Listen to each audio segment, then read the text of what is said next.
Bonjour à tous. Bienvenue à Lingopay News in Easy French. Aujourd'hui, nous vous présentons les principales actualités de ce lundi 2 mars 2026. Nous commençons par les événements qui façonnent notre monde actuel. L'Iran est en proie au chaos après une attaque de grande ampleur. Samedi, les États-Unis et Israël ont lancé des missiles sur l'Iran. Le guide suprême iranien, l'ayatollah Ali Khamenei, a été tué. Israël a attaqué le Liban dimanche après que le Hezbollah ait tiré des roquettes. Au moins 31 personnes ont trouvé la mort dans ces frappes. Les combats au Moyen-Orient s'intensifient. Les dirigeants mondiaux appellent au calme. Passons maintenant à l'actualité sportive. En NBA, les Detroit Pistons ont battu les Orlando Magic. Le score final était de 106-92. Les Pistons ont remporté de nombreux matchs récemment. Lionel Messi a réalisé un excellent match pour l'Inter Miami en MLS dimanche. Miami perdait 2-0 contre Orlando City. Messi a marqué 2 buts lors d'un retour spectaculaire. Miami a remporté le derby de Floride 4-2. Passons maintenant aux dernières nouvelles du monde du divertissement. Les Actor Awards 2026 ont eu lieu dimanche soir. Sinners, un film sur des frères jumeaux dans le sud des États-Unis, a remporté le premier prix.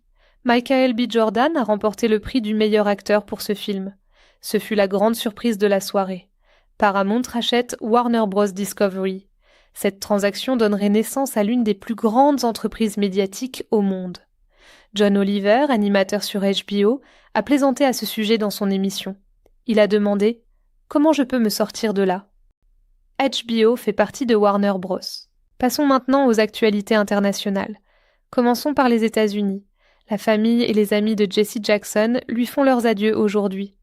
Le célèbre leader des droits civiques est décédé le mois dernier. Ses funérailles ont lieu en Caroline du Sud. Le président Donald Trump a déclaré que les attaques contre l'Iran allaient mener se poursuivre. Il souhaite mettre fin aux menaces qui pèsent sur les États-Unis. Il s'est exprimé à ce sujet après les récentes frappes aériennes. Passons maintenant à l'Amérique latine. Un avion militaire s'est écrasé samedi en Bolivie. L'avion transportait des billets de banque et des papiers-monnaies. Au moins 20 personnes sont mortes et 30 ont été blessées. La police a dû tirer des gaz lacrymogènes pour empêcher la foule de s'emparer de l'argent sur le lieu de l'accident. Le Sénat argentin a approuvé une nouvelle loi sur la réforme du travail soutenue par le président Javier Milei. Le gouvernement affirme qu'elle modernisera les règles du travail et aidera l'économie. Les détracteurs affirment que la nouvelle loi nuit aux travailleurs et à leurs droits. Passons maintenant à l'Europe.